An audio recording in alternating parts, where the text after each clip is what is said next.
Welcome to teaching पाठशाला। मैं हूं आपकी एजुकेटर ज्योति। आपके लिए एक बहुत ही अच्छा इन्फॉर्मेशन है मेरे पास, और वो ये है कि बार्क 2023 का यहाँ पर नोटिफिकेशन रिलीज किया जा चुका है। लास्ट ईयर मुझे पता है काफी बच्चे वेट कर रहे थे, बट लास्ट ईयर ये नोटिफिकेशन रिलीज ही नहीं हुआ था, यानी 2022 में जो है बार्क ने कोई रिक्रूटमेंट ही नहीं किया था for this particular group A post. तो उससे लास्ट ईयर हुआ था ऑब्वियसली एग्जाम, और उस टाइम मैंने आपको अपडेट भी दिया था, लेकिन उसके बाद नहीं हुआ, एंड डायरेक्टली जो है अभी 2023 में हो रहा है। तो ऐसे सारे स्टूडेंट जो कि इंटरेस्टेड हैं बार्क के रिक्रूटमेंट के लिए, या फिर आप कह सकते हो कि इसके लिए जो पोस्ट मिलती है, तो आप इस वीडियो में बने रह सकते हैं। यहाँ पे मैं सारे की पॉइंट्स को हाईलाइट करने वाली हूँ। मेक श्योर इसका अभी इंफॉर्मेशन बुलेटिन रिलीज नहीं किया गया है। इंफॉर्मेशन बुलेटिन आज रिलीज हुआ, यानी 4 Feb 2023 को रिलीज करने की बात है। तो होपफुली आपको वेबसाइट पे जो है वो दिखने लगेगा, बिकॉज अभी अगर आप वेबसाइट को विजिट करते हैं, जैसे मैं अभी जस्ट 15-20 मिनट पहले मैंने वेबसाइट पे विजिट किया था, तो वो लिख रहा था अंडर कंस्ट्रक्शन। तो माइट बी वहां पे आपका एग्जामिनेशन एप्लीकेशन पोर्टल बन रहा है, दैट इज वाई वो अंडर कंस्ट्रक्शन दिखा रहा है। तो होपफुली आज या कल के अंदर जो है आपको इजीली पोर्टल विजिबल हो जाएगा, और वहां से जो है ऑफ कोर्स आप फॉर्म भरने से पहले एक बार इंफॉर्मेशन बुलेटिन जरूर पढ़िएगा। ऑल्दो यहाँ पे जो इन्होंने रिलीज किया है नोटिफिकेशन, उसको मैं आपके सामने जो है डिकोड करने वाली हूँ, कौन एलिजिबल है, क्या क्या सारे रूल्स हैं एंड एवरीथिंग। उससे पहले मैं आपको बता दूं कि ये जो बार्क का नोटिफिकेशन आया है, this is a notification for BARC OCES and DGFS के लिए, ओके 2023। तो अगर आपको पता नहीं हो तो बार्क जो है हर साल लगभग scientific officer that is group A post government of India, इस पोस्ट के लिए जो है हमेशा नोटिफिकेशन हर साल रिलीज करता है। लास्ट ईयर उन्होंने रिलीज नहीं किया था, लेकिन ऑफ कोर्स इस ईयर इन्होंने रिलीज कर दिया है। तो ऐसे अगर आप ऐसे स्टूडेंट हैं जो कि साइंटिफिक ऑफिसर की पोस्ट के लिए इंटरेस्टेड हैं, तो आप इस वीडियो में बने रह सकते हैं। मैं सारा का सारा इन्फॉर्मेशन इसमें देने वाली हूँ। और अगर आप इसके लिए जो है, मतलब जिस पोस्ट की मैं बात करी, उस पोस्ट के लिए एग्जाम होता है, इंटरव्यू होता है, और ये काफी रेपुटेटिव जॉब है। तो अगर आप उन सारे एग्जाम्स को क्वालिफाई कर जाते हैं जो कि बार्क कंडक्ट करवाएगा, और इंटरव्यू भी अगर क्रैक कर लेते हैं, तब आपको जो है साइंटिफिक ऑफिसर की पोस्ट मिल जाती है after 1 year of orientation programme, या फिर आप ट्रेनिंग कह सकते हैं। तो जैसे कि मेंशन है, government of India department of atomic energy DAE Bhabha atomic research centre training school invites engineering graduate and the science post graduate. तो ये जो पोस्ट निकला है वो engineering graduates as well as science post graduate दोनों के लिए निकला है। So to apply for the recruitment as scientific officer group A post of government of India through its academic program, और इसे नाम दिया गया है बार्क OCES 2023 एंड DGFS 2023। अगर आप साइंस या लाइफ साइंस के स्टूडेंट्स हैं तो आपको जो है मेनली अगर मैं कहूँ bio science, not science, bio science के अगर आप स्टूडेंट हैं, यानी जिसमें लाइफ साइंस हमारा चला आता है, तो आपको जो है OCES के लिए अप्लाई करना है। अब जरा सा हम OCES के बारे में बात कर लेते हैं। जैसे कि आप देख सकते हैं यहाँ पे मेंशन है, OCES प्रोग्राम में आपको क्या मिलेगा। OCES 2023 में आपको 1 ईयर ओरिएंटेशन कोर्स मिलेगा for engineering graduates and science post graduate starting in the August 2023, will be conducted at a BARC training school situated at BARC Mumbai, Kalpakkam, Hyderabad, Indore and okay fine at Hyderabad. तो यहाँ पे जो है इन्होंने साफ साफ मेंशन करके रखा है कि 1 ईयर का ओरिएंटेशन आपका कोर्स चलेगा for engineering and science graduates. On successful completion of OCES प्रोग्राम, the training scientific officer that is TSOS will be appointed as a scientific officer in one of the DAE unit और the atomic energy regular board. तो यहाँ पे जो है 1 साल के orientation programme के बाद आपको as a training scientific officer जो है रिक्रूट कर लिया जाता है, और इसका सैलरी भी बहुत बढ़िया है। मैं भी आपको इस वीडियो में सब कुछ डिटेल बताऊंगी कि कौन से लेवल की जो है आपको पे स्केल दिया जाता है। तो यू कैन सी हियर, अगर हम देखना चाहें तो यहाँ पे साफ साफ मेंशन है।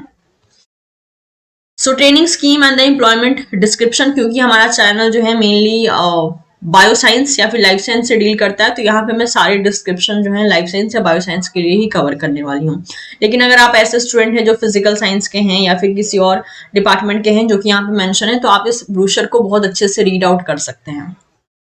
So 1 year orientation course of engineering graduates and science postgraduate for the year 2022 to 2023 OCES इसलिए बोला जाता है because orientation course of engineering graduates and science post graduates के शॉर्ट फॉर्म को लेके जो है यहाँ पे रखा जाता है। इसके बाद आप देख सकते हैं, बाकी अगर हम डिटेल देखना चाहें इसके बारे में तो ओके। अब जरा सा हम बात कर लेते हैं पे स्केल के बारे में। जो ग्रेड एंड पे स्केल होगा आपका ऑन अपॉइंटमेंट, यहाँ पे जैसे कि मेंशन है, appointment in all the unit shall be as a scientific officer in group A post of the government of India in the level of 10, that is 56,100 of a 7th CPC pay scale matrix. Appointment will be at the beginning of the pay scale. Will OCES TSO will getting 2 or 3 increment depending upon the performance during the OCES program, and the DGFS fellow getting the 3 or 4 increment depending on their performance in the MTech and the 4-month OCDF. Total monthly emolument with the 3 increment at the time of joining, including the dearness allowance, house rent allowance and the transport allowance at the present Mumbai rate, will be approximately 1,10,000.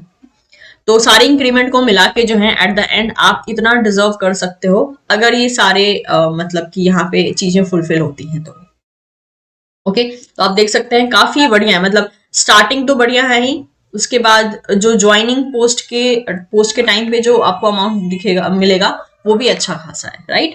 Selection process की बात करते हैं तो क्योंकि मेरा खुद का experience रहा है, मैंने भी ये एग्जाम 2 से 3 बार दिया है ऑफ कोर्स। तो सिलेक्शन प्रोसेस की बात करते हैं तो सिलेक्शन प्रोसेस में आपको मेनली एक ऑनलाइन एग्जाम देना पड़ता है, फिर इंटरव्यू क्रैक करना पड़ता है।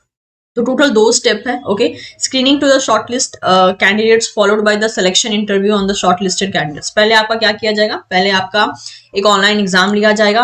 ऑनलाइन एग्जाम की अगर लेवल की बात करें, अगर आप इंटरेस्टेड हैं तो even I am having many questions from previous year जो कि हमारे स्टूडेंट्स ने ही हमें भेजे थे जब वो एग्जाम देने के लिए गए थे। तो उसके बाद रिटर्न में आके उन्होंने मुझे मेल किया था कि मैम इस टाइप के क्वेश्चन आए थे, तो वो क्वेश्चंस का लिस्ट मेरे पास है, अगर आप चाहेंगे तो मैं उनको आपके साथ जरूर शेयर करूंगी। यहाँ पे आपका ऑनलाइन एग्जाम के थ्रू सिलेक्शन हो सकता है, ठीक है, जो कि 40 डिफरेंट सिटीज में जो है आपको सेंटर मिलेगा। उस सेंटर पे जाके आपको एग्जाम देना है। एग्जाम में अगर अच्छे नंबर आते हैं तो आपका सिलेक्शन हो जाता है, मतलब कि इंटरव्यू राउंड के लिए सिलेक्शन हो जाता है। या फिर आप गेट स्कोर के थ्रू भी अप्लाई कर सकते हैं। मान लीजिए आपका गेट का स्कोर बहुत ज्यादा अच्छा है तो आप खाली गेट के स्कोर के थ्रू अप्लाई कर सकते हैं बिना एग्जाम दिए। ये बार भी आपको सजेस्ट करता है that the test has concluded and the candidates are therefore advised to maximize their chance of being screened into the selection interview stage by availing the both। यानी बार भी आपको ये कहता है कि आप जो है आपका जो बार का रिटर्न ऑनलाइन एग्जाम होगा प्लस आपका जो गेट में स्कोरिंग होगा, आप इन दोनों पोर्टल के थ्रू अप्लाई कीजिए, किसी एक के थ्रू नहीं। क्योंकि जब ये दोनों के थ्रू आप अप्लाई करते हैं तो आप अपना सिलेक्शन का जो चांसेस होता है उसे मैक्सिमाइज कर सकते हैं। क्योंकि अगर एक में थोड़ा सा परफॉर्मेंस डाउन भी जाता है ना, तो गेट का अगर स्कोर आपका काफी अच्छा है तो भी वो आपको कंसिडर कर लेते हैं इंटरव्यू राउंड के लिए। क्योंकि आप में से काफी मैक्सिमम बच्चे ऐसे हैं जो कि गेट का एग्जाम अभी देंगे ही, क्योंकि इसी मंथ में गेट का एग्जाम होने वाला है, तो आई एम एक्सपेक्टिंग कि मैक्सिमम बच्चे गेट का एग्जाम देंगे ही। तो आप जो है ये वाला ऑप्शन सेलेक्ट कीजिएगा, ना कि सिर्फ एक ऑप्शन की हाँ आपके किसी एक ऑप्शन के थ्रू इवेलुएट किया जाए। नो, आप ये वाला ऑप्शन सेलेक्ट कीजिएगा फॉर्म में ताकि आपको दोनों के थ्रू इवेलुएट किया जाए। ओके, नेक्स्ट यहाँ पे मेंशन है कि दो students who are having MSc by research और PhD are not eligible to apply. ऐसे बच्चे जिनकी पीएचडी ऑलरेडी होके रखी है वो अप्लाई नहीं कर सकते हैं। अपार्ट फ्रॉम दिस अगर देखा जाए यहाँ पे ओके, एप्लीकेशन फी की बात कर लेते हैं, उसके बाद हम एलिजिबिलिटी क्राइटेरिया के बारे में बात करेंगे। एप्लीकेशन फी जो है 500 है for the male who are belonging from general and OBC category. इसके अलावा जो बाकी कैंडिडेट्स रहेंगे like women candidates SC ST या फिर dependent of defence personnel killed in the action या फिर फिजिकली चैलेंज कैंडिडेट्स, इनको जो है किसी भी टाइप का एप्लीकेशन फी नहीं देना है। इसके अलावा अगर आप फाइनल ईयर के स्टूडेंट हैं तो भी आप दे सकते हैं ये एग्जाम, लेकिन मेक श्योर आपको जो है 29 दिसंबर 2023 तक अपने फॉर्म को सबमिट करना होगा। जो भी आपका क्वालिफाइंग डिग्री होगा, sorry not form, qualifying degree होगा उससे आपको सबमिट करना होगा। अप्लाई करने के लिए ऑब्वियसली आपको ऑनलाइन अप्लाई करना होगा, जो कि इनकी वेबसाइट पे ही आपको देखने को मिल जाएगा। वेबसाइट ये है, ठीक है, दैट इज www.barcocesexam.in। कुछ टाइम में आई थिंक ये वेबसाइट आराम से वर्क करने लगेगी, अभी तो फिलहाल में ये वर्क नहीं करी है, अंडर कंस्ट्रक्शन दिखा रही है। तो यहीं पे जो है आपको इन्फॉर्मेशन बुलेटिन मिल जाएगा। इन्फॉर्मेशन बुलेटिन को बहुत अच्छे से पढ़ना है, क्योंकि जो बातें मैं यहाँ बता रही हूँ उसी को और ज्यादा डिटेल में उन्होंने वहाँ पे मेंशन करके रखा होगा, तो वो आपको पढ़ना है। जैसे कि मैंने कहा कि हम बायोसाइंस डिपार्टमेंट के बारे में बात करें, तो बायोसाइंस का जो डिसिप्लिन कोड है वो है 43। तो चलिए जरा सा 43 के लिए हम एलिजिबिलिटी क्राइटेरिया चेक कर लेते हैं कि क्या क्या है। Okay fine. तो बात बायोसाइंस के लिए जो एलिजिबिलिटी क्राइटेरिया है वो आप कुछ इस तरीके से यहाँ पे देख सकते हैं। MSc in agriculture, biochemistry, microbiology, molecular biology, biotechnology, genetics, botany, zoology, plant science, plant breeding, plant pathology, entomology, food technology, animal science, life science, biomedical science, bioscience, with a minimum of 60% aggregate marks in MSc as well as in BSc. तो अगर आपका MSc in department में से हुआ है तो आपके जो है 60% एग्रीगेट मार्क्स होने चाहिए। साथ ही साथ आपका बीएससी में भी 60% होना चाहिए according to this particular criteria. और BE, BTech, BSc tech only in the food technology with minimum of 60% aggregate marks, तो आप अप्लाई कर सकते हैं। MSc applicant should have at least 1 out of physics, chemistry, biochemistry or agriculture chemistry as a subject at their BSc stage or at a subsidiary or ancillary level. In case of the 5-year integrated MSc, applicant opting to be considered on the basis of GATE score should have valid GATE 2022 और GATE 2023 score in life science और in biotechnology। तो देखिए, अगर आप MSc applicant हैं, MSc complete करने के बाद या फिर ऑनगोइंग बेसिस पे अगर अप्लाई कर रहे हैं, तो आपका जो है BSc लेवल पे एक इनमें से कोई एक सब्जेक्ट पक्का होना चाहिए, जो कि है physics, chemistry, biochemistry, agriculture chemistry. इनमें से कोई भी एक सब्जेक्ट जो है आपका बीएससी लेवल पे होना चाहिए। और अगर आप गेट के स्कोर को भी कंसीडर करवा रहे हैं तो आपके पास वैलिड गेट 2022 का स्कोर कार्ड या फिर 2023 का स्कोर कार्ड होना चाहिए। तो अगर आप लास्ट ईयर गेट क्वालिफाई कर चुके हैं तो भी उस स्कोर कार्ड के बेसिस पे आप यहाँ पे अप्लाई कर सकते हैं। अब बात कर लेते हैं कौन एलिजिबल नहीं है।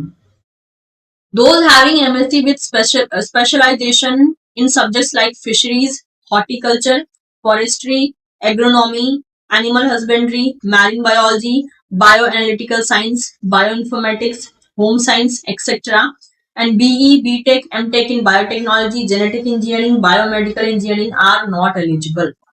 तो देखिए कौन एलिजिबल है ये भी मेंशन है, कौन एलिजिबल नहीं है ये भी मेंशन है। तो आप देख लीजिए आपका डिपार्टमेंट किसमें आता है और उसी के अकॉर्डिंग आप डिसाइड कर सकते हैं। ओके, अब बात कर लेते हैं इंपॉर्टेंट डेट्स की, कब से फॉर्म शुरू हो रहे हैं एंड कब से आपको अप्लाई करना है। सो इम्पॉर्टेंट डेट्स, ये सारे के सारे डेट जो है टेंटेटिव है एज वेल एज थोड़े बहुत चेंज हो सकते हैं। ठीक है, आपको इस वेबसाइट पे जो है आपको फॉर्म मिल जाएगा। Launch of online application portal 4th of Feb यानी आज से लॉन्च हो जाएगा, तभी वो अंडर कंस्ट्रक्शन दिखा रहा है। लास्ट डेट जो होगी एप्लीकेशन की वो होगी 5th of March 2023। Online test का टेंटेटिव जो डेट है वो 1st से लेकर 2nd अप्रैल 2023 के बीच में देखा जा सकता है। Last date for candidate to upload the GATE 2023 score card that will be 24th of March 2023। Display of list of candidates shortlisted for interview on the online application portal that will be 24th of April 2023. Availability based option on online portal to select interview slot for screened in candidates will be at 24th April to लेके 6th मई तक देखा जा सकता है। आपको interview slot book करना होता है। नेक्स्ट सिलेक्शन इंटरव्यूज में जो है 16 मई से लेके 16 जून के बीच में हो सकता है। उसके बाद लिस्ट ऑफ कैंडिडेट जो कि फाइनली सेलेक्ट किए गए हैं OCES 2023 के लिए, वो देखने को मिल जाएगा 7th of July 2023 तक। Last date for selected OCES 2023 candidates okay detail submit करने के लिए 10 जुलाई को दिया जाएगा। And declaration of list of applicant selected for DGFS 2023 के लिए 14 जुलाई। एंड फाइनली जो स्टार्टिंग डेट होगा, कमेंसमेंट होगा, वो होगा 7 अगस्त 2023। तो ये सारा डिटेल था regarding this particular BARC notification, जो कि ऑब्वियसली लगभग काफी लंबे गैप के बाद रिलीज किया गया है। अगर आप इंटरेस्टेड होते हैं तो आप इसके लिए अप्लाई कर सकते हैं। कुछ आपके दिमाग में सवाल होंगे कि ma'am what about the syllabus, इसका सिलेबस क्या होता है? तो सिलेबस के तौर पे जो सीएसआई नेट का सिलेबस है, उसी सिलेबस को ये लगभग आप कह सकते हो इजिली 95% फॉलो करता है। तो अगर आप गेट की तैयारी कर रहे हो या सीएसआई नेट की तैयारी कर रहे हो तो आप ऑटोमेटिकली आप गेट बात के लिए जो है आप प्रिपरेशन ले रहे हो, क्योंकि सबसे अच्छी बात होती है कि लगभग मैक्सिमम परसेंटेज बेसिस पे ये सीएसआर के सिलेबस को फॉलो करता है। तो यहाँ पे एक दिक्कत दूर हो जाती है। हर एक क्वेश्चन जो है आपको 3 मार्क्स देके जाता है। अगर आप चाहते हैं कि मैं पैटर्न डिस्कस करूं बार्क का कि किस टाइप के पेपर आते हैं या फिर बाकी सारा मार्किंग स्कीम एंड एवरीथिंग, तो आप मुझे बता सकते हैं, मैं उसके लिए एक सेपरेट वीडियो आपके लिए रिलीज करूंगी। साथ ही साथ मेरे पास जो है कुछ पुराने पेपर्स हैं, आई मीन टू से पेपर्स में मेंशन है कि लास्ट ईयर जो है कौन कौन से क्वेश्चंस पूछे गए थे। तो अगर आप चाहते हैं तो मैं उसको लेके भी मैं आपके सामने डिस्कस कर सकती हूँ कि किस टाइप के क्वेश्चन जो है लास्ट टू लास्ट ईयर में आए थे। Thank you so much everyone. Video informative लगा हो तो इसे आप अपने दोस्तों के साथ भी शेयर कर सकते हैं। And of course don't forget to subscribe teaching Pathshala. Thank you so much.